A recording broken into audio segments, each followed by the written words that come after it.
औज़ुबिल्लाहिमिनश्शैतानिर्रजीम बिस्मिल्लाहिर्रहमानिर्रहीम। आज हम लोग डिस्कस करने लगे हैं मैथमेटिक्स में डी साल कमांड में।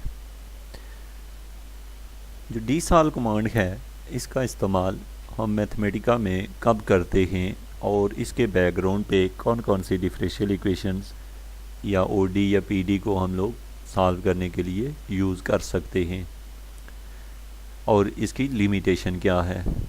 स्टूडेंट्स, सबसे पहले डिस्कशन करूंगा about introduction to the differential equation solving with D साल। सबसे पहली बात ये कि जो डी साल कमांड होती है, यानी कि हमें एक डिफरेंशियल इक्वेशन दी हो और हम इसे मैथमेटिका से अगर सॉल्व करना चाहते हैं तो क्या हर किस्म की डिफरेंशियल इक्वेशन जो है वो मैथमेटिका से सॉल्व की जा सकती है या कोई स्पेसिफिक इसके ऊपर लिमिटेशन है।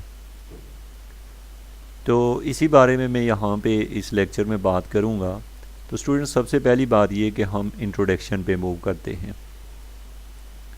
इस इंट्रोडक्शन में सबसे पहली बात ये कही गई है, तो स्टूडेंट्स यहाँ पे आप लोग ये याद रखें कि जब हम डी साल कमांड का यूज़ करते हैं यानी कि डिफरेंशियल इक्वेशन को सॉल्व करते हैं थ्रू मैथमेटिका, तो इस केस में तीन चीज़ें आपने ख़ास तौर पे जहन में रखनी है। नंबर वन ये कि जो ODE होती है, ऑर्डिनरी डिफरेंशियल इक्वेशन होती है, वो हर तरह की ऑर्डिनरी डिफरेंशियल इक्वेशन जो है वो मैथमेटिका से सॉल्व नहीं होती। तो अब आपका क्वेश्चन ये है कि किस टाइप की डिफरेंशियल इक्वेशन सॉल्व होती है।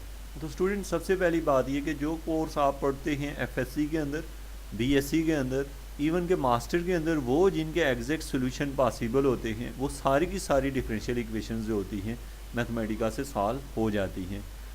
लेकिन स्टूडेंट, इसका फिर फ़ायदा क्या है? वो चीज़ें जो आप एग्जैक्ट मेथड से खुद हल करना जानते हैं और फिर आप डी सॉल्व कमांड का यूज़ करते हैं, तो ऐसा कैसे? तो स्टूडेंट, जैसे आप लोग जब कोई सवाल हल कर रहे होते हैं या आप रिसर्च कर रहे होते हैं तो आपके पास जो डिफरेंशियल इक्वेशन होती है स्टूडेंट, अब आपको ये नहीं पता होता कि क्या इसका एग्जैक्ट सोल्यूशन लिया जा सकता है या नहीं। तो अगर आप इसको चेक करना चाहते हैं तो आप एकदम से डी सॉल्व कमांड से चेक कर लेंगे कि इसका एग्जैक्ट सोल्यूशन पॉसिबल है या नहीं। अगर वो आपसे हो गया तो फिर आपको बहुत अच्छा हो जाएगा और उसके बाद आप नेक्स्ट सॉफ्टवेयर पे चले जाएंगे। अगर लेट्स सपोज आपसे ये आपने किया जब हल डी सॉल्व कमांड से, तो फिर अगर नहीं हो रहा तो दैट्स मीन कि आप समझ गए कि इसका कोई हमें न्यूमेरिकल सोल्यूशन फाइंड करना पड़ेगा, क्योंकि एग्जैक्ट सोल्यूशन जो है वो मैक्सिमम हद तक हमें क्लियर हो जाता है कि अब नहीं निकल सकता। तो विद इन टाइम जो है, जैसे वक्त गुजरता जा रहा है, मैथमेटिका के अंदर बेहतरी लाई जा रही है और जो जो लेटेस्ट टेक्निक्स हैं वो इसके अंदर डाली जा रही हैं। अच्छा, अब मैं स्टूडेंट चलता हूँ कि आपका एक सवाल है कि डी सॉल्व कमांड जो है इसको कौन कौन सी डिफरेंशियल टाइप्स की डिफरेंशियल इक्वेशन पे यूज़ करते हैं। तो यहाँ पे देखें स्टूडेंट्स, सबसे पहले उसने लिखा हुआ है कि ये ODE को सॉल्व करता है और इसके अलावा PDE को भी सॉल्व करता है, यानी कि पार्शियल डिफरेंशियल इक्वेशन को भी हम लोग डी सॉल्व कमांड से सॉल्व कर सकते हैं, लेकिन हर एक को नहीं। इधर देखें यहाँ पे, partial differential equation in which there are 2 और more independent variables on one dependent variable. Student, ये जस्ट पार्शियल डिफरेंशियल इक्वेशन की डेफिनेशन लिखी हुई है, जो कि आपको पता है जो पार्शियल डिफरेंशियल इक्वेशन क्या होती है। अब सवाल हमारा जो है वो ये है कि क्या PDE का जो है एग्जैक्ट सॉल्यूशन हमेशा पॉसिबल होता है? तो आंसर है नो। उसके लिए स्टूडेंट जो मैथमेटिका है ये बेस्ट है। कब? PDE is difficult problem but D solve can solve most first order PDE। ये जो फर्स्ट आर्डर PDEs होती हैं उनको ये सॉल्व करता है, and a limited number of the second order PDEs found to be standard reference book। वो और कुछ हर एक सेकेंड ऑर्डर नहीं, कुछ जो होती हैं PDEs जो कि आपके डिफरेंट बुक्स में देखते हैं उनको ये सॉल्व कर लेता है। वो भी क्यों सॉल्व कर लेता है स्टूडेंट्स? इसलिए कि इसके बैकग्राउंड पे जो जो जनरल टाइप्स की इक्वेशंस हैं, डिफरेंशियल इक्वेशंस हैं या पार्शियल डिफरेंशियल इक्वेशन हैं, उनके सोल्यूशन जो होते हैं पहले से मैथमेटिका में बैकग्राउंड पे प्रोसेस रखा गया है, लेकिन हर टाइप का प्रॉब्लम नहीं सॉल्व होता। इसके बाद है स्टूडेंट डिफरेंशियल अलजेब्रिक इक्वेशन। फिर ये याद रखें स्टूडेंट कि मैं अभी डी साल कमांड की बात करूँ, मैं फिर इसके बाद मैथमेटिका की हम डीपली हर चीज़ को पढ़ेंगे, तो यहाँ पे जो चीज़ यहाँ नहीं सॉल्व होती डी साल के अंदर, हम उसको एन डी साल में ले जाएंगे, यानी कि मैथमेटिका की हेल्प से हम न्यूमेरिकल टेक्निक का यूज़ करेंगे फिर। तो स्टूडेंट्स यहाँ पे है, और एक बात याद रखिएगा कि जब आप डी साल कमांड का यूज़ करने के ऊपर पॉसिबल हो तो न्यूमेरिकल सोल्यूशन उसका निकालना ज़रूरी नहीं होता। और सपोज़ कि आप अपना पेपर लिख रहे हैं और आप उसमें कोई क्वेश्चन हल कर रहे हैं जिसको बड़ी आसानी से एग्जैक्ट मेथड किसी से सॉल्व किया जा सकता है, लेकिन आपने उसको जो है न्यूमेरिकली सॉल्व कर दिया, तो ये कोई इतना अच्छा रिज़ल्ट नहीं है। एक चीज़ का बेहतरीन रिज़ल्ट मौजूद होने के बावजूद आप अप्रॉक्सीमेट की तरफ जा रहे हैं, तो ये ठीक नहीं है। ओके स्टूडेंट, नेक्स्ट है हमारे पास कि सवाल हमारा ये है कि how we solve differential equation, which one code we use. हमारे पास कौन सा ऐसा कोड है जिसकी मदद से हम लोग कोई भी डिफरेंशियल इक्वेशन हो उसको हम सॉल्व कर सकते हैं। तो ये हमारे क्वेश्चन का आंसर हम लोग देखते हैं। ओके स्टूडेंट, सबसे पहले हम ये करेंगे कि जो भी हमें डिफरेंशियल इक्वेशन होगी, पता है क्या करेंगे, जो भी डिफरेंशियल इक्वेशन होगी उसको आप लोग क्या करेंगे, यहाँ नोट करेंगे। लेट्स सपोज मैं बात करता हूँ किसी एक डिफरेंशियल इक्वेशन की। अच्छा स्टूडेंट, ये देख रहे हैं आपके पास ये इक्वेशन लिखी हुई है D U by D X equal to C U plus X square. ये डिफरेंशियल इक्वेशन है, या ये एक डिफरेंशियल इक्वेशन है जो कि आपके सामने लिखी हुई है, और आप लोग चाहते हैं कि मैथमेटिका से हम इसको सॉल्व करें। सबसे पहले स्टूडेंट आप क्या करेंगे, इसके लिए क्या मेथड है जो हम यूज़ करेंगे। सबसे पहले हम ये करेंगे कि इक्वेशन जो है उसको डिफ़ाइन करेंगे। कैसे स्टूडेंट, यहाँ पे मैं इसको लिखता हूँ। सबसे पहले मैं लिखता हूँ इक्वेशन, मैंने लिखी है EQ1। अच्छा स्टूडेंट, ये जो मैंने EQ लिखा है जस्ट ये इसका नाम है, आप इसकी जगह कुछ भी लिख सकते हैं। और अब देखें स्टूडेंट, मैं ये डिफरेंशियल इक्वेशन लिखता हूँ, ये लिखा हुआ है second derivative of u with respect to x। तो स्टूडेंट मैं इसको यूँ लिखूँगा, second derivative of u with respect to x को मेरे पास मैं इसको यहाँ पे मैथमेटिका में डिफ़ाइन कर रहा हूँ। देखें जी, सेकेंड डेरिवेटिव मीन ये मैंने लिखा d डेरिवेटिव, ब्रैकेट डाली, मैं इसका साइज़ थोड़ा बढ़ा दूँ ताकि आपको इसकी पता चले ठीक से कि मैं लिख क्या रहा हूँ। ये है स्टूडेंट, मैंने लिखा d, और फिर इसके बाद मैं क्या करता हूँ,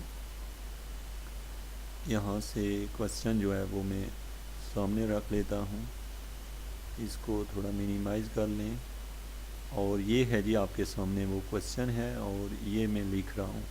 मैं कौन सी ये वाली इक्वेशन लिख रहा हूँ, मैं आपके सामने है ये इक्वेशन है, मैं मैथमेटिका पे इसको लिख रहा हूँ। अब देखें स्टूडेंट, मेरे पास है डी लिखा, और मुझे यहाँ लिखना है u। याद रखें कि u जो है वो उसके ऊपर दो डेरिवेटिव हैं स्टूडेंट, तो मैंने ये डाल दिए u के ऊपर दो डेरिवेटिव डाल दिए। अब u किसके रिस्पेक्ट से डिफ्रेंशिएट करना है स्टूडेंट, यहाँ लिखेंगे x, ये लिख लिया, और फिर इसके बाद स्टूडेंट लिखेंगे माइनस डाला, फिर लिखा हुआ है आगे x। आप देखें यहाँ पे हमने लिखा x लिखने के बाद फिर हमने मल्टीप्लाई के लिए हम स्टेरिक डालते हैं, और या फिर स्पेस का बटन प्रेस कर लेते हैं, तो ज़्यादा बेहतर होता है कि आप। अच्छा, यहाँ पे मैंने ये लिख लिया d डेरिवेटिव लिखा, सॉरी ये d ना लिखें आप, मैंने इक्वेशन को पहले ही u डबल x में लिख लिया है, ऐसे ही लिख लें। मैंने पहले ठीक नहीं लिखा, ये देखें u double prime of x plus, अब मैंने x को मल्टीप्लाई कर रहा हूँ स्टूडेंट u के साथ, और u का पहला डेरिवेटिव है, तो मैं लिखूँगा स्टूडेंट u के ऊपर मैंने डेरिवेटिव डाल लिया, फिर मैं ब्रैकेट में लिखता हूँ x, ब्रैकेट क्लोज की, और इसके बाद है प्लस u, आगे फिर मैं लिखूँगा स्टूडेंट प्लस, और फिर मैं लिखूँगा u, और u याद रखें कि is a function of x, ये लिखना नहीं भूलिएगा। ये हो गया, ये है स्टूडेंट, ये जो चीज़ थी ये लिखी हुई है, ये मैंने यहाँ लिख ली। अब इसके आगे स्टूडेंट इक्वल टू डालें 2 बार 0, ये आपने उस डिफरेंशियल इक्वेशन को डिफ़ाइन कर लिया है। मैथमेटिका के अंदर हमने डिफरेंशियल इक्वेशन लिख ली। अब स्टूडेंट आप इसको सॉल्व करने जा रहे हैं। अब हमारे पास कोड क्या है, कोड ये है कि हम लिखते हैं डी सॉल्व, और ये देखें मैं इसका इस्तेमाल करता हूँ, यहाँ पे इसको मैं कॉपी करना चाह रहा हूँ, तो ये जो है एक तो कॉपी नहीं हो रही है, एक तो कंट्रोल C से कर लेता हूँ इसको मैं कॉपी, ये हो गया। अब मैं यहाँ पे स्टूडेंट ये कमेंट डाल के इंटर किया कंट्रोल वी, ये तो इसने चूँकि वहाँ से लिखा है, मैं खुद से लिख देता हूँ। ये आपको पैटर्न तो पता है, आप देखें पैटर्न के मुताबिक चलेंगे, आप इसको ज़बानी ही लिखें। यहाँ पे ये जो चीज़ लिखी गई है इसको मैं जो है ना फिर से ख़त्म कर देता हूँ। ये जो टर्म है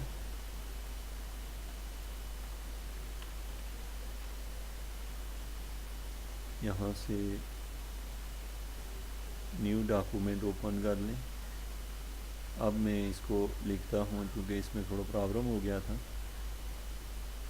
जो कि सॉफ्टवेयर ही थोड़ा सा मेरा सिस्टम जो है ना वो है। तो यहाँ पे स्टूडेंट ये वो इक्वेशन लिखी हुई है और आप अब इस इक्वेशन को आप लोग सॉल्व करना चाह रहे हैं। तो सबसे पहले आप क्या करेंगे, लिखेंगे डी। अच्छा याद रखें कि आपने जो डी लिखना है ये कैपिटल है, एस कैपिटल है और ये, लेकिन अब मैं आपको एक ख़ास बात बताऊँ, यहाँ पे इसका भी ब्लैक कलर है। अगर ये ब्लैक कलर है इट मीन कि आपने कमांड सही लिखी है। और यहाँ पे आपने ब्रैकेट डाली, फिर आप लिखेंगे इक्वेशन, जो ऊपर नाम दिया होता है, जो भी नाम दिया हो, जैसे मैंने लिखा इक्वेशन 1, फिर मैं डालूँगा कॉमा। अब स्टूडेंट यहाँ पे मेरे पास जो वेरिएबल है जो इन्वॉल्व हो रहा है वो क्या है, u है। मैंने लिखा u, फिर मैं कॉमा डालता हूँ और ये किस पे डिपेंड कर रहा है, मेरा u ये देखें x पे डिपेंड कर रहा है और मैं ब्रैकेट को क्लोज़ कर रहा हूँ। अब स्टूडेंट मैं यहाँ पे प्रेस करूँगा shift plus inter, shift plus inter. तो अब देखें मैंने चूँकि ये देखें तो ये क्वेश्चन जो है ना मेरे पास इसका ये सोल्यूशन आ गया है स्टूडेंट।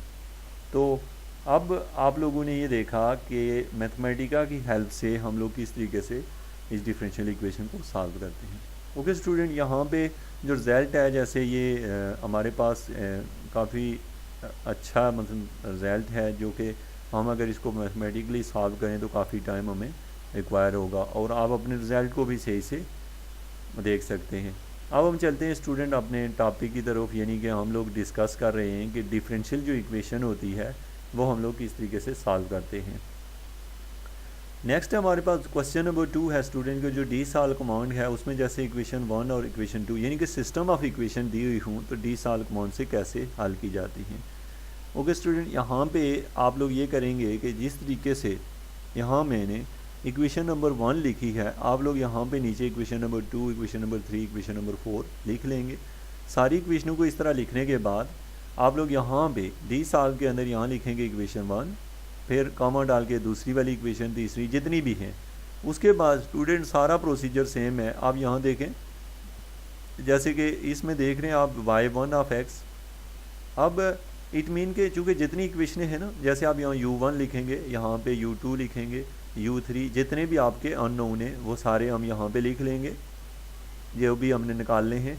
और जो वेरिएबल है जिस पे ऊपर वो डिपेंड करता है वो चूँकि x है, t है, जो भी है वो यहाँ लिख देते हैं। अब स्टूडेंट लेट्स सपोज के मैं कहता हूँ मेरे पास 2 इक्वेशंस हैं, जैसे मैं यहाँ पे एक और इक्वेशन लिखता हूँ, इसी को कॉपी किया, मैं इसको पेस्ट कर रहा हूँ, इसका मैंने नाम रख लिया इक्वेशन नंबर 2, लिख लिया। अब मैं कहता हूँ कि इस इक्वेशन में यहाँ डबल प्राइम नहीं सिंगल प्राइम है और यहाँ पे जो है वो डबल प्राइम है, ये इक्वेशन 2 होगी। अब मैं यहाँ पे क्या चेंजिंग करूँगा, कॉमा डाल के EQ2 लिखूँगा, फिर कॉमा डालूँगा। अब मेरे पास चूँकि सोल्यूशन जो है स्टूडेंट वो ये चूँकि डिपेंड कर रहा है u के ऊपर और x के ऊपर, ये जो है रिज़ल्ट है। अब इस इक्वेशन में सपोज़ मैं इस u की जगह कुछ और लिखता हूँ, t लिख लेता हूँ, t लिखा। यहाँ पे मैं क्योंकि यहाँ पे 2 वेरिएबल होंगे, यानी ये अब ये u और t हो गए, तो यहाँ पे मैं इक्वेशन 1 इक्वेशन 2 कॉमा डाला, फिर मैं यहाँ पे t लिखूँगा जो ऊपर डिफाइन किया है, और ये दोनों चीज़ें जो है ना x पे डिपेंड कर रही हैं। अब मैं शिफ्ट प्लस इंटर प्रेस करूँ तो यहाँ पे देखें मुझे एक एरर मिल रहा है। एरर देखें, ये है इक्वेशन 1 जो है इसमें u है और इक्वेशन नंबर जो 2 है उसमें मेरे पास जो इन्वॉल्व है वो t है। मैं यहाँ एक काम कर लेता हूँ, u जो है मैं लिख देता हूँ is a function of x, और t जो है फर्दर जो है ये भी फंक्शन ऑफ x है। अब देखें स्टूडेंट यहाँ पे मैंने एक मिस्टेक की है। वो क्या मिस्टेक है? जब दो इक्वेशंस को डिफ़ाइन किया। स्टूडेंट्स इसका तरीक़ाकार देखें। सबसे पहले जो इक्वेशंस होती हैं उसको ब्रैकेट में लिखेंगे, जैसे कि यहाँ पे हम ब्रैकेट ये वाली डालेंगे। अच्छा, ये ब्रैकेट डाली। अच्छा, ये याद रखना, ये जो बाहर स्क्वायर ब्रैकेट है ये किसी भी प्रोग्राम में कोई चीज़ प्ले करनी हो तब होती है। ये जो ब्रैकेट है बड़ी, जो स्क्वायर ब्रैकेट है, लेकिन ये वाली ब्रैकेट हमने यहाँ डाली और फिर उसके बाद इसके ऊपर भी ब्रैकेट डालना ज़रूरी है। आप देखेंगे आपको मैथमेटिका को यूज़ करते हुए कुछ प्रॉब्लम्स आएंगी जो कि जस्ट ब्रैकेट्स का गलत यूज़ करना और इनकी वजह से। अब स्टूडेंट यहाँ पे मेरे पास जो ये dsol कमांड यूज़ हुई है। अच्छा, मैं इसमें सबसे ख़ास बात आपको बताऊँ कि ये हमारे बैकग्राउंड पे जब ये इक्वेशन चल रही होती है तो इसमें क्या इशू होता है। इशू ये होता है कि सबसे पहली बात ये कि इसके बैकग्राउंड पे अभी ये मसला है, हमने जो इक्वेशन नंबर 1 प्ले की कंप्यूटर की मेमोरी में पहले से पड़ी हुई है, वो भी आगे से हम नई इक्वेशंस भी डाल रहे हैं। तो उसके लिए तरीका ये होता है, सबसे पहले आप लोग यहाँ जाएँ फॉर्मेट पे और सॉरी इस पे एवोल्यूशन पे क्विक कर्नल करें, लोकल पे क्लिक करें। इससे आपका ये जो प्रीवियस जितना रिकॉर्ड होता है, जो कुछ इसकी मेमोरी में पड़ा होता है, सारा लॉस हो जाता है। उससे ये होता है कि इसको अब कुछ भी याद नहीं है।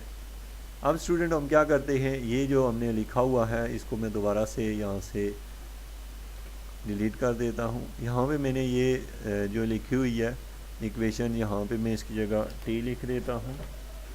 अब स्टूडेंट मैं इसको dsol कमांड को, अच्छा याद रखें मैं क्या प्रेस कर रहा हूँ, शिफ्ट प्लस इंटर। अब देखें स्टूडेंट इसमें ये इसका रिज़ल्ट निकल आया है। अब आपने ये देखा है कि जब सिस्टम ऑफ इक्वेशंस हैं, लेट्स सपोज कि ये पहली इक्वेशन थी, इक्वेशन 1 थी, इक्वेशन नंबर 2 थी और हमने इसको सॉल्व किया तो ये इसका रिज़ल्ट आया।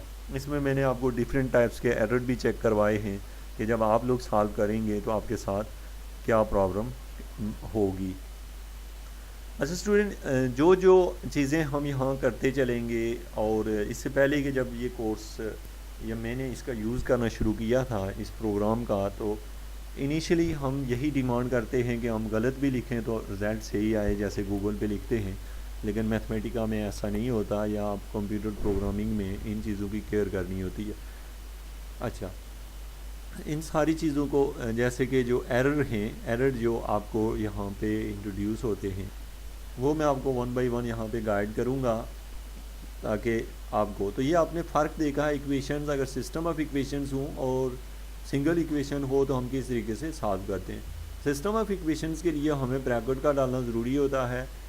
और दूसरे नंबर पे मैंने आपको ये बताया कि जो ब्लैक कलर होता है स्टूडेंट, इट मीन कि ये कोई हमारे यूज़ में आने वाली कोई चीज़ है। और दूसरे नंबर पे जैसे अभी मैंने इस सॉफ्टवेयर को रन किया, इसको रन करने के बाद नीचे जो है मैं एक और कमांड डालूँ, कुछ और लिखूँ, तो ये जो बैकग्राउंड पे लिखा होता है ना, जैसे यहाँ जो इक्वेशन 1 लिखी हुई है और नीचे फिर मैं जाके इक्वेशन 1 को और डिफ़ाइन करूँ तो फिर वो रीड असल में यही करेगा पुरानी वाली। तो उसके लिए आप यहाँ जाके ये जो है क्विक कर्नल है इस पर करके फिर अपने प्रोग्राम को रन किया करें। ओके स्टूडेंट, मैं मूव करता हूँ नेक्स्ट। इसके बाद है finding symbolic solution to ordinary differential equation. अब जैसे कि मैंने मुख्तलिफ एग्जांपल जो हैं वो आपको दे दी हैं, जैसे ये है हमारे पास इसका जर्नल सॉल्यूशन है। अच्छा स्टूडेंट, आपको इस बात का पता नहीं चाहिए कि व्हाट इज़ जर्नल सॉल्यूशन। तो जनरल सॉल्यूशन ये होता है जिसमें कांस्टेंट इन्वॉल्व हो स्टूडेंट, जैसे कि आप देखें कि इंटीग्रेशन करते हैं तो आपके पास C1 C2 इस तरह के कुछ कांस्टेंट जो होते हैं वो अपीयर होते हैं, इसको हम लोग जनरल सॉल्यूशन कहते हैं। और जब हम उन कांस्टेंट की वैल्यू भी निकाल के हम उसमें पुट कर लेते हैं तो वो ख़ास सॉल्यूशन बन जाते हैं, वो पार्टिकुलर सॉल्यूशन बन जाते हैं। अब स्टूडेंट, जैसे कि आपको कोई डिफरेंशियल इक्वेशन दी हुई है तो उसका आप जनरल सॉल्यूशन जो होता है वो इसी तरीके से निकाला जाता है। लेकिन अगर इसके अगेंस्ट आपको अगर वो बाउंड्री कंडीशन साथ दी हुई हों, इनिशियल कंडीशन या बाउंड्री वैल्यू प्रॉब्लम हो वो अगर, तो उस केस में हमारे पास फिर जो कांस्टेंट होते हैं उनकी वैल्यू भी निकल आती हैं, जो कि अभी हम लोग मज़ीद इसको डिस्कस करेंगे। Okay student, let's move further. ये मैंने आपको समझा दिया, बहुत बेसिक सी इक्वेशन है कि dy by D X equal to Y लिखा हुआ है। ये dy by D X equal to Y है, इसको उसने डिसॉल्व किया, आंसर ये लिखा हुआ है। ओके स्टूडेंट, यहाँ पे अब हम आते हैं जो सबसे ख़ास चीज़ है, जैसे हम सॉल्यूशन का जो रिलेशन बनाते हैं। यहाँ देखें, specific solution by using replace all. यहाँ पे देखें इसके क्या है, ये इनपुट में हमने दिया y of x। What is y of x? y of x mean कि ये जो रिज़ल्ट है इसकी बात कर रहे हैं, इसका हम डी सॉल्व लगाया, ठीक है, डॉट डी सॉल्व और y prime of this one. अब आप देखें तो ये स्टूडेंट जो हमारे पास रिज़ल्ट है इसके, यानी कि y ऑफ x का जो है रिज़ल्ट है वो ये दोबारा से हम इस तरीके से इसको लिखते हैं। मीन ये कि अभी हम प्रैक्टिकली आगे कुछ चलेंगे तो वो भी चीज़ें मैं आपको प्रैक्टिस में कुछ चेक करवाऊँगा और इसका डिफरेंस भी सिखाऊँगा। नेक्स्ट है, जैसे स्टूडेंट ये देखें, ये क्वेश्चन है, यहाँ पे देखें सबसे जो ख़ास बात है, यहाँ पे देखें the plot the solution replace all. Replace all में इनके ये देख रहे हैं आप, ये बैक स्लैश है, डॉट है, ये मैथमेटिका में ये चीज़ क्यों डाली जाती है, जहाँ पे आप देख रहे हैं कि यानी कि इसका मीनिंग क्या है, इसके मतलब क्या है। इसका मतलब ये होता है कि जैसे हमने यहाँ पे कहीं ये है, देखें y ऑफ x लिखा, ये बैक स्लैश डाली, डॉट, ये इसका मतलब ये है कि जहाँ पे y ऑफ x लिखा हुआ है उसकी जगह ये लिख दें। ये तो ये क्या है, इसका आपको पता है ना, इसका आंसर ये है। तो यानी कि वहाँ y ऑफ x की जगह ये चीज़ लिख दें। अभी भी आप इसको शायद अंडरस्टैंड न कर पाए हों, आगे चलते हैं फिर मैं आपको बताता चलूँ। जैसे कि इधर देखिएगा स्टूडेंट, जैसे ये लिखा हुआ है प्लॉट y ऑफ x। अब ये जो y ऑफ x लिखा है, what is y of x? तो इसका मतलब ये है कि y ऑफ x जो है वो है सॉल्यूशन ऑफ x माइनस 3 और 2। अभी आप समझिएगा इसको अच्छे तरीके से। अब हम बात करते हैं प्लॉट कमांड की। प्लॉट जो होता है रिसर्च के अंदर बहुत अहमियत रखता है, ये चीज़ तो आप समझते हैं, तभी तो आप यूट्यूब पे भी अपने प्रॉब्लम को सॉल्व करने की कोशिश कर रहे हैं। तो स्टूडेंट यहाँ पे देखिएगा, जैसे ये क्या है, मैं आपको यहाँ पे एग्जांपल दूँ। जैसे कि मेरे पास ये क्वेश्चन था, मैं फ़िलहाल ये जो ऐसा है इसका यहाँ पे क्लिक करता हूँ और डिलीट पे क्लिक करके मैं इसको यहाँ पे लास्ट पे मैंने एक ये डाल लेता हूँ ताकि मुझे इसका सोल्यूशन नहीं चाहिए। अभी ये खुद ही सॉल्व कर लेगा, इसके माइंड में पड़ा रहेगा, लेकिन मैं इसको यहाँ पे रिज़ल्ट नहीं देखना चाहता। अब स्टूडेंट मुझे तो इसकी प्लॉट चाहिए। मैं सबसे पहले लिखूँगा P कैपिटल लिखूँगा, फिर लिखूँगा L, सॉरी यहाँ पे L। अब देखिए मुझे खुद से इसमें ऑप्शन दे दिए, प्लॉट लिखा, फिर मैं यहाँ पे ये ब्रैकेट डालता हूँ। अब देखिए स्टूडेंट मैं किस चीज़ को प्लॉट करना चाहता हूँ, मैं प्लॉट करना चाहता हूँ इसको, ये जो नहीं है स्टूडेंट, ये वाली जो है ये लाइन, यानी कि इसका जो जवाब आएगा मैं उसको प्लॉट करना चाह रहा हूँ। तो स्टूडेंट इसका कुछ नाम मुझे रखना पड़ेगा। लेट्स सपोज मैं इसका नाम रख लेता हूँ इक्वेशन नंबर 3, ठीक हो गया। अब मैं क्या करना चाहता हूँ, प्लॉट मैं लिखूँगा यहाँ पे इक्वेशन 3, इक्वेशन EQ3 मैंने लिखा, प्लॉट इक्वेशन 3। अब ये मैंने क्या लिखा है स्टूडेंट के, प्लॉट इक्वेशन 3। देखें अब यहाँ पे इक्वेशन 3 को अगर आप प्लॉट, लेट सपोज कि मैं यहाँ ब्रैकेट क्लोज करता हूँ और मैं यहाँ पे शिफ्ट प्लस इंटर, तो आप देखें यहाँ पे आपको एक एरर जनरेट हो रहा है। अब प्रॉब्लम क्या है हमारे साथ, अभी ये है कि मैं प्लॉट किसको करना चाहता हूँ। ज़ाहिरी बात है मुझे प्लॉट करने के लिए आप खुद सोचेंगे पॉइंट्स चाहिए होते हैं, यानी एक्स एक्सिस और वाई एक्सिस चाहिए होते हैं। अभी यहाँ पे इसको समझिएगा। सबसे पहले देखें मेरे पास ये जो रिज़ल्ट है इसका जो जवाब निकलेगा वो इक्वेशन 3 है, बट मैं प्लॉट करना चाहता हूँ किस चीज़ को, प्लॉट करना चाहता हूँ u को या t को। सपोज़ कि मैं u को प्लॉट करना चाह रहा हूँ। क्या कर रहा हूँ, u किस चीज़ का फंक्शन है स्टूडेंट, x का। मैंने ब्रैकेट की क्लोज। अब u को जो है ना मैं किसके साथ प्लॉट करना चाह रहा हूँ, यहाँ मैं बैक स्लैश डालता हूँ, बैक स्लैश,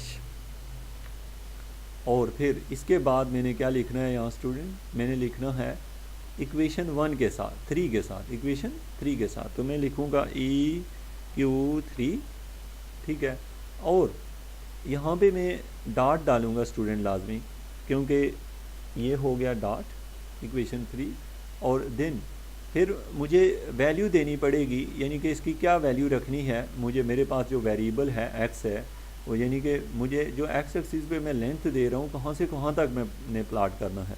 मैंने कॉमा डाला, ब्रैकेट डाल लेता हूँ और यहाँ पे मैं लिखता हूँ वैल्यू दे रहा हूँ एक्स को, सपोज़ के 0 से लेके कहाँ तक दे रहा हूँ 12 तक। ठीक हो गया। अब मैं अपनी ब्रैकेट को क्लोज़ कर लेता हूँ और ये ब्रैकेट भी क्लोज़ कर ली। अब देखिए स्टूडेंट, मैं u को प्लाट कर रहा हूँ इसके साथ, यहाँ पे देखें कि मैं u को यहाँ पे मेरी मिस्टेक किया, 0 पॉइंट डाल दिया, मैं इसमें कॉमा डालता हूँ, ये है। तो इसको थोड़ा सा आप अंडरस्टैंड कीजिएगा। अभी देखिए मेरे पास इसका कोई रिज़ल्ट नहीं आया है। अब थोड़ा सा इसको समझिएगा। आप लोग जब ग्राफ बनाते हैं तो आपको इस तरह का ब्लैंक सा ग्राफ मिलता है, तो यकीनी बात है आप खासा परेशान होते हैं कि वह इतने आपकी स्ट्रगल थी और उसके बाद ये रिज़ल्ट है और पता नहीं आ रहा, तो ऐसी क्या रीज़न है।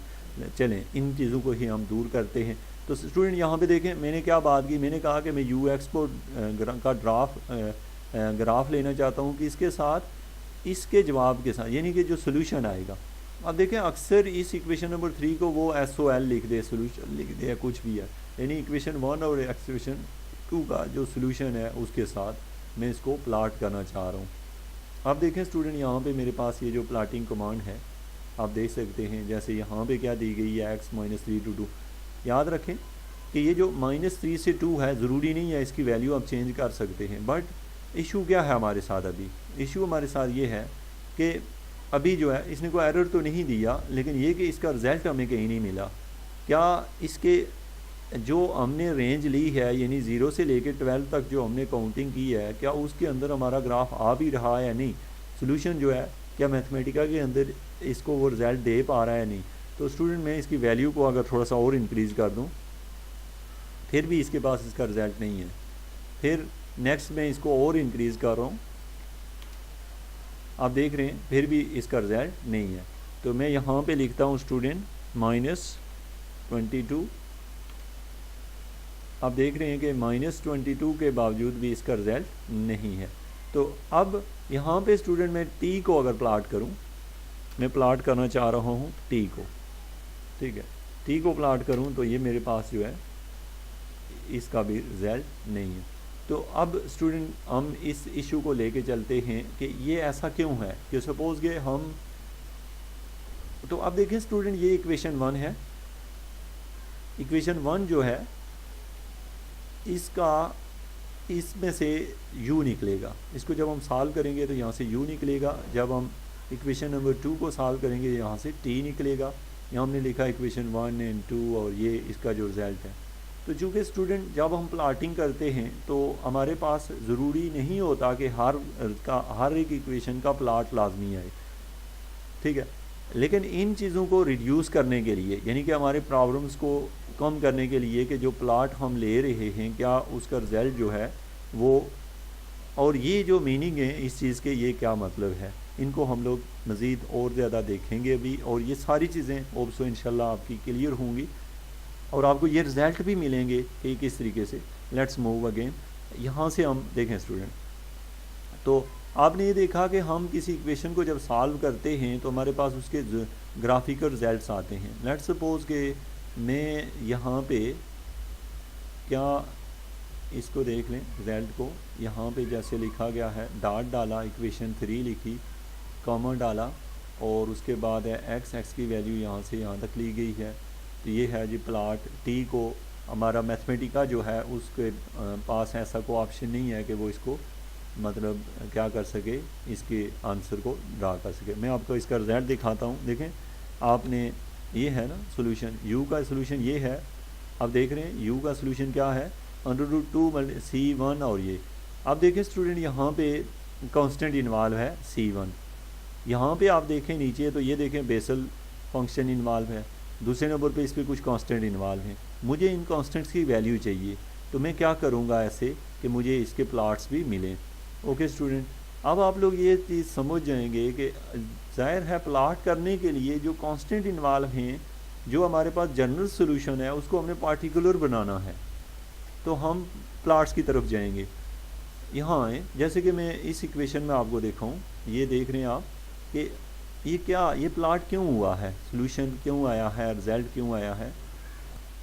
अब मैं दोबारा यहाँ चलता हूँ अपने प्रोग्राम की तरफ, और ये है हमारे पास ही कि अब हमारा ये प्लॉट क्यों नहीं आया।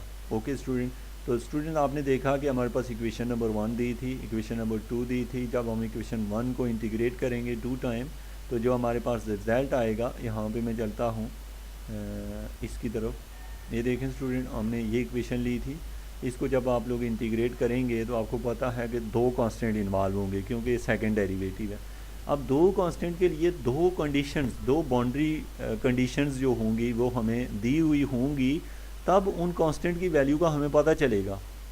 तो अब जब तक हमें कांस्टेंट की वैल्यू का नहीं पता, तो हम इसका ग्राफ नहीं ले सकते, ड्रा नहीं कर सकते, तो इसलिए हमें इशू है।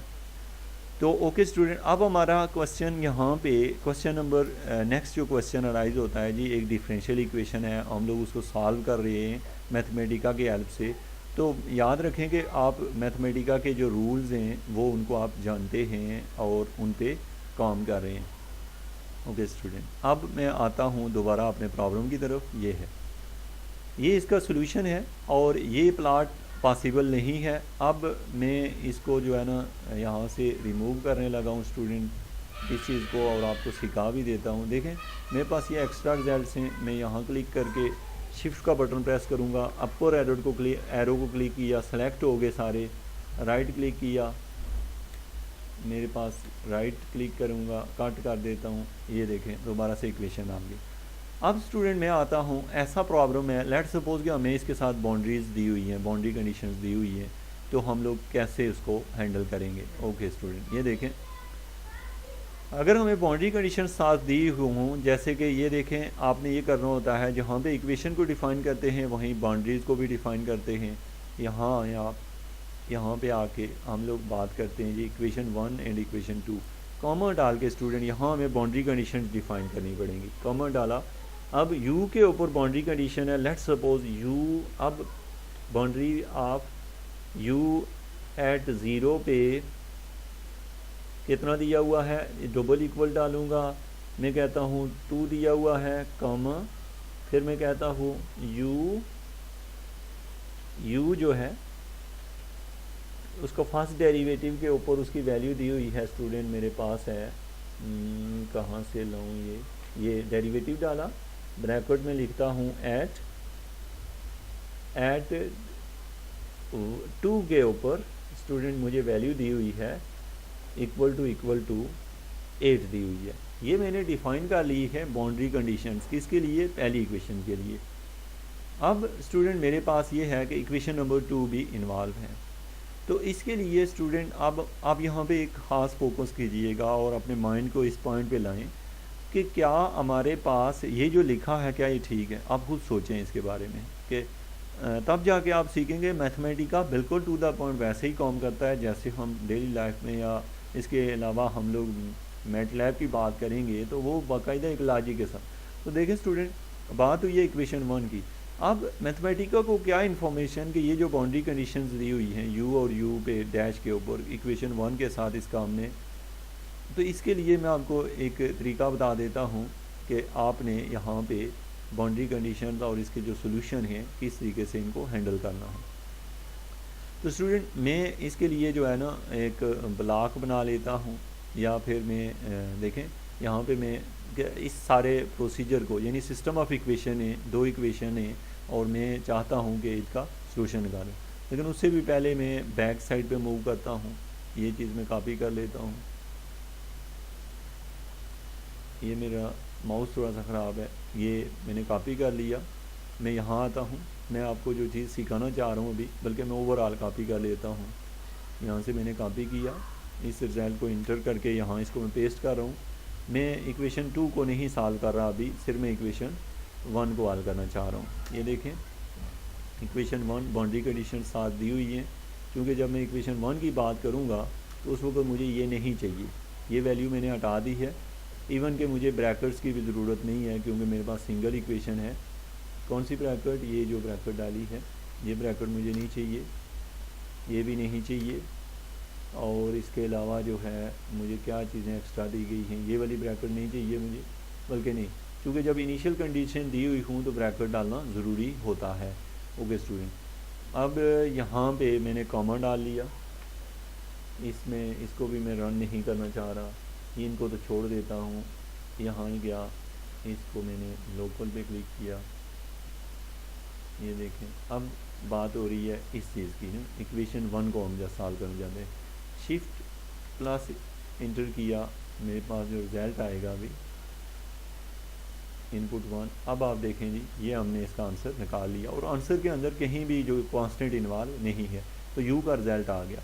तो क्या किया आपने, सबसे पहले इक्वेशन 1 लिखा, यू की जो बाउंड्री कंडीशंस हैं वो पुट की, और उसके बाद आपने लिखा कि जो हमारे पास क्या है, ब्रैकेट में लिखा u जो है वो इंडिपेंडेंट वेरिएबल है, और ये यहाँ पे मैं एक और चीज़ करता हूँ, u के साथ से x हटाता हूँ, शिफ्ट प्लस इंटर किया, फिर भी मेरे पास रिजल्ट जो है वो सेम आ रहा है, यानी कि u is a function of, ये नहीं भी लिखने की एरर तक की गुंजाइश जो है हमें 20 साल दे रहा है। अब स्टूडेंट ये तो ये है कि अगर आपको एक ही हो ना, जैसे ये इक्वेशन नंबर 1 है, तो अब मैं u को प्लाट करना चाहता हूँ स्टूडेंट, किसको, u को, लेकिन मैं u को किस से प्लाट करना चाह रहा हूँ, मैं u को प्लाट करना चाह रहा हूँ दोबारा किसके साथ, मुझे मेरे पास कुछ होना चाहिए जिसके साथ मैं इसको प्लाट करूँ। u को मैं प्लाट करना चाह रहा हूँ अकॉर्डिंग टू, यहाँ पे मेरे को वैल्यू देनी पड़ेगी जिसके मुताबिक मैं u को प्लाट करूँ। लेट्स सपोज मैं थोड़ा सा मज़ीद आपको इसमें गाइड करूँ, इधर देखें, ये जो है ना, इसकी जगह मैंने स्टूडेंट इक्वेशन 1 लिखा हुआ है, राइट, ये मेरी बाउंड्री कंडीशन है, उसके साथ ये लिखा हुआ है। अब मैं इसको जब प्लाट कर रहा हूँ तो यहाँ पे जो आंसर है, प्लाट किसको कर रहा हूँ, u को कर रहा हूँ, जो आंसर है उसको, और x की वैल्यू ये दी हुई है यहाँ है इस जगह।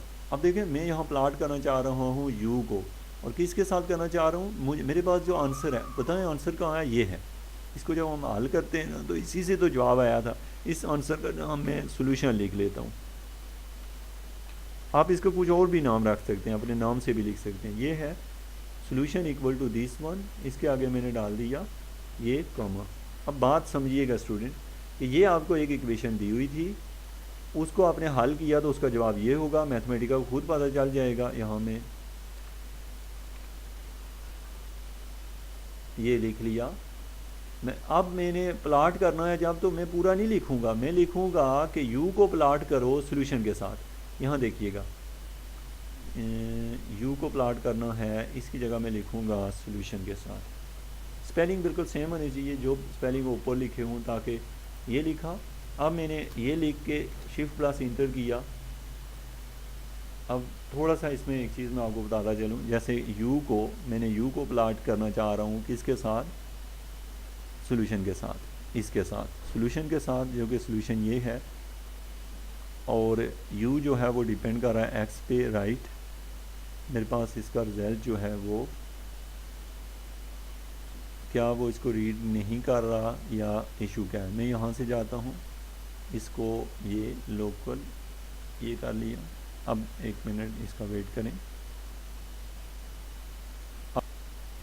अब स्टूडेंट यहाँ पे आप देख रहे हैं कि चूँकि बहुत मैक्सिमम वैल्यू पे जाके ये इसने प्लॉट दिया है, और अब सपोज़ कि मैं इसकी वैल्यू को यहाँ से कम करूँ, जैसे मैंने 12 पे, तो इसका जो प्लॉट है देखें स्टूडेंट्स, ये आपको दिखाई दे रहा है।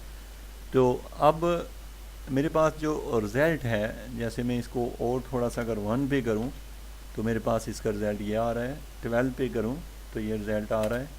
तो अगर मैं इसको यहाँ से कंट्रोल Z से यहाँ पे मैं अगर इसको 15 पे ले जाऊँ तो आप देख सकते हैं आपको ये रिज़ल्ट दिखाई देगा। तो स्टूडेंट्स, हमारे पास जो डिफरेंशियल इक्वेशन दी होती है, जब हम उसका हम प्लॉट करते हैं, कोई भी डिफरेंशियल इक्वेशन दी हो तो उसका तरीका ये होता है। अब चूँकि नेक्स्ट जो है, ये लेक्चर जो है काफ़ी लेंथी हो चुका है, नेक्स्ट लेक्चर में हम लोग डिस्कस करेंगे कि मज़ीद जो है हम डी साल कमांड के बारे में, और डी साल कमांड से किस हद तक हम कहीं मूव कर सकते हैं। फिर जो प्रॉब्लम्स होंगी, जो रिसर्चर्स हैं, तो उनके लिए ये है कि आप लोग यहाँ पे लेट्स सपोज़ आप लोग फर्स्ट टाइम अगर मैथमेटिका का यूज़ कर रहे हैं, तो आप प्रॉपर तरीके से मेरी वीडियो लेक्चर देखें। इवन कि आप लोग अगर पहले से इससे आशना हैं, फिर भी आपको अगर तरतीब से वीडियो देखें और थोड़ा सा अपने लिए टाइम निकालें, तो ये चीज़ें आपको बड़ी ही बेहतर लगेंगी, सिवाय इसके कि वो इक्वेशंस जिनको ड्रा करना या फिर पॉसिबल नहीं होता। जैसे कि आप बात ही अगर ऐसी लिखते हैं, इक्वेशन ही ऐसी लिखते हैं जिसका सोल्यूशन आपको पता है, बहुत सारी इक्वेशन जो होती हैं डिसकंटिन्यू होती हैं, और उनके इसके अलावा बहुत सारी जो होती हैं जिनके रिजल्ट्स पॉसिबल होते ही नहीं हैं। जो कि हम अगर बाउंड्री कंडीशन को ही उल्टा दे रहे हों, अगर हम ये कर रहे हों कि हमारे पास जो भी वैल्यूज़ हैं, अगर हम उनको उनके जो रिज़ल्ट्स हैं उनका अगर मिस यूज़ कर रहे हों तो होप्स हो कि आपको रिज़ल्ट उसका फिर नहीं मिलता। और दूसरा ये कि दूसरा सबसे ज़्यादा जो चांसेस होते हैं किसी चीज़ के ख़राब होने के, वो चांसेस सिर्फ़ और सिर्फ इस वजह से होते हैं क्योंकि हम लोग क्या करते हैं, हमारे पास इसके लिए प्रॉपर यहाँ पे मैं ठीक है सोल्यूशन नहीं होता। या फिर अब स्टूडेंट इंशाल्लाह हम नेक्स्ट लेक्चर में मिलेंगे और अपने मज़ीद जो क्वेश्चन होंगे कि प्लाट जो कमांड है इसमें क्या क्या मिस्टेक्स होती हैं और किस वजह से हमारी इक्वेशन जो होती हैं वो प्लाट नहीं हो सकती, या फिर हमें डिफरेंशियल इक्वेशन को लिखते हुए हमें कहाँ कहाँ एरर हो सकता है, और एक टाइम में हम दो दो प्लाट कैसे कर सकते हैं, इससे ज़्यादा कैसे कर सकते हैं, इन चीज़ों को डिस्कस करेंगे। Okay, thank you very much. अल्लाह हाफिज़।